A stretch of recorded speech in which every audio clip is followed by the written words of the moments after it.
বাংলাদেশে শুরু হয়ে গেছে শাকিব খান ও সাবিলা নূর অভিনীত সিনেমা তাণ্ডব। তাণ্ডব নিয়ে দর্শক মহলে বেশ ঝড় উঠেছে তাণ্ডব শুটিং শুরু থেকেই। এবার তাণ্ডব নিয়ে সাবিলা নূরকে নিয়ে প্রথমবার কথা বললেন অভিনেত্রী অপু বিশ্বাস। অপু বিশ্বাস জানান যে সাবিলা নূর অনেক ভাগ্যবতী যে তার সাকিবের সঙ্গে ডেবিউ হচ্ছে। ভেরি গুড, এবং সাবিলা নূর এত ভালো কাজ করেছে এবং she was very lucky because তার ডেবিউ হচ্ছে শাকিব খানকে দিয়ে।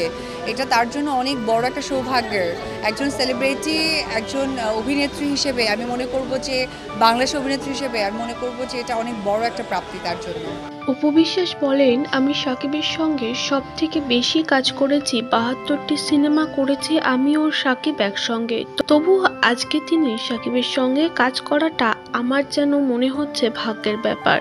যদি কখনো সবকিছু ঠিক হয় তাহলে হয়তো সাকিবের সঙ্গে কাজ করতে পারবো। আমি আপনাদের একটা প্রোগ্রামে বলেছি যে শাকিবকে নিয়ে আমাকে নিয়ে সিনেমার কথা বলা হচ্ছে, যদিও আমি শাকিব খানের অনেক বেশি সম্পর্কের সিনেমার নায়িকা, ৭২টা সিনেমা করে ফেলেছি, তারপরেও আমার সৌভাগ্যের হবে যে কখনো শাকিব খানের